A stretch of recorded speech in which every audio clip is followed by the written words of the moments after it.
Bonjour, enchanté. Moi c'est Fumi. Dans ce podcast, je parle d'environnement, d'art, d'histoire, de faits de société. Bref, ça dépend quoi. Si vous êtes là, c'est que vous êtes avec Fumi et que ça dépend aussi de vous. C'est parti.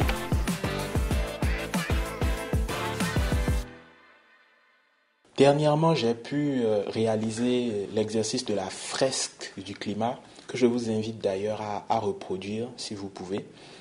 Et cet exercice consistait en fait à déterminer, selon le groupe auquel j'appartenais, les causes, les conséquences et les solutions à la crise climatique à partir d'images et de les connecter les unes aux autres.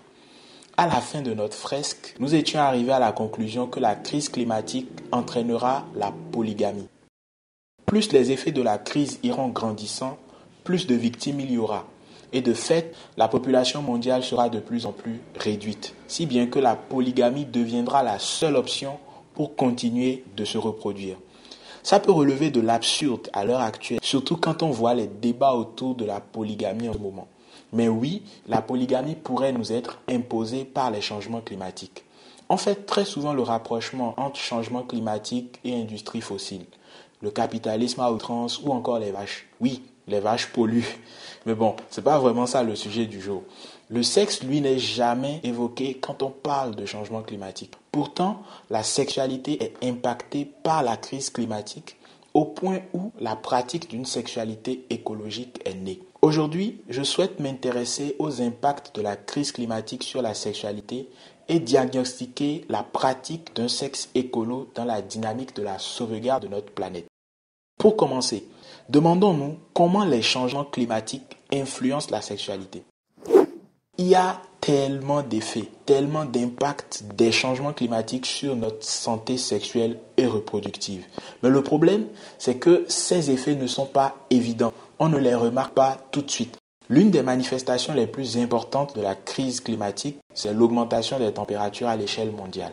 Depuis la période pré-industrielle, la température mondiale a augmenté de plus d'1,2 degré. Pourtant, des études suggèrent que la température extérieure influence le cycle hormonal chez les femmes. Une augmentation encore plus grande de la température, ce à quoi on s'attend d'ailleurs sur les prochaines années, pourrait entraîner des dérèglements hormonaux importants chez les femmes. Et ces dérèglements auront clairement un effet sur leur santé et leur fertilité. L'augmentation de la température mondiale accentue donc concrètement le risque d'infertilité. Cet exemple constitue plutôt un effet direct des changements climatiques sur la santé sexuelle. Prenons un autre exemple qui affecte également la santé de la reproduction.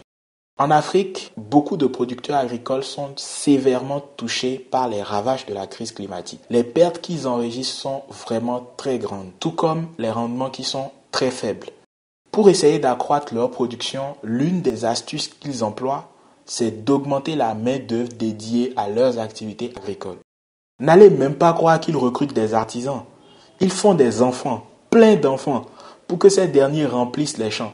La crise climatique les pousse donc à adopter des pratiques de reproduction inadaptées et qui ne tiennent compte d'aucune planification familiale. Et on pourrait continuer ainsi des heures et des heures à citer des exemples où la crise climatique chamboule la sexualité et la reproduction.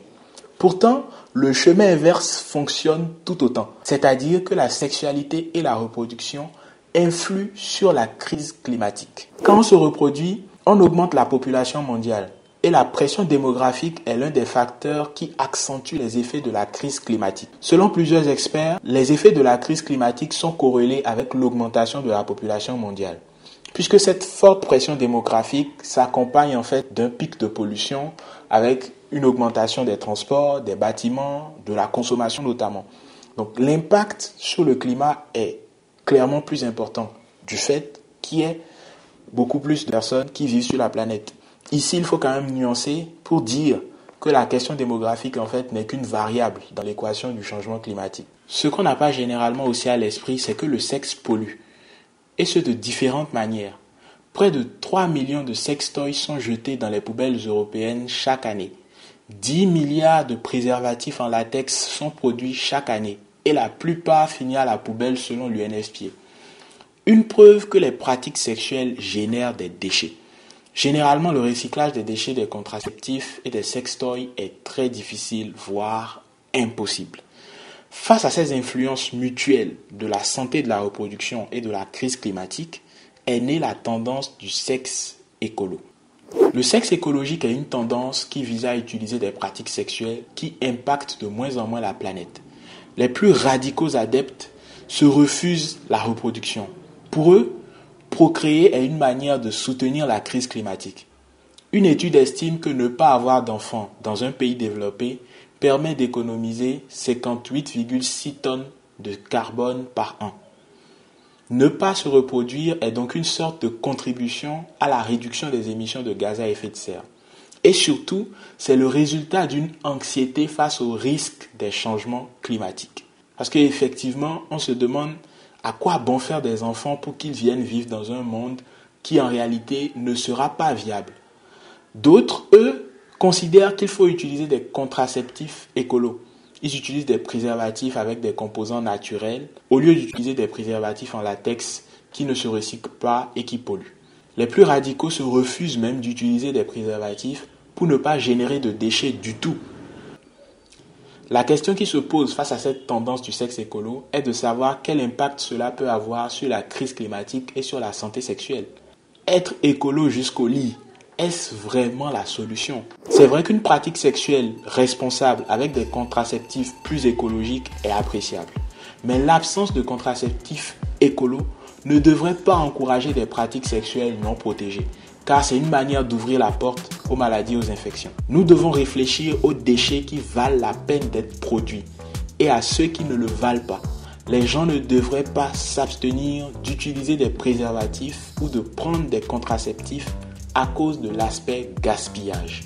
Il est plus important de vous protéger, vous et votre partenaire. Ce n'est pas moi qui le dis, c'est Lauren Singer dans Le sexe écologique. Qu'est-ce que c'est et quel est son impact sur le changement climatique? Je vous propose à cet effet un guide d'élimination des déchets contraceptifs qui a été réalisé par le Fonds des Nations Unies pour la population. Il explique plusieurs moyens pour éliminer vos déchets contraceptifs. Je pense que c'est une bonne alternative qu'il propose pour éliminer ces déchets-là tout en préservant au maximum l'environnement. Retenons que la sexualité et les changements climatiques sont intrinsèquement liés les uns aux autres. Ils s'influencent. La sexualité et la reproduction doivent faire partie de la solution face au changement climatique. Et en retour, la résolution de la crise climatique favorisera de meilleures pratiques en matière de reproduction et de santé sexuelle. En tout cas, c'est ce que je pense. Et je suis bien curieux de connaître votre avis sur la question. N'hésitez pas à commenter cet épisode, à le partager avec votre entourage afin que nous soyons nombreux à donner notre avis sur ce sujet. C'était Fumi, à très vite.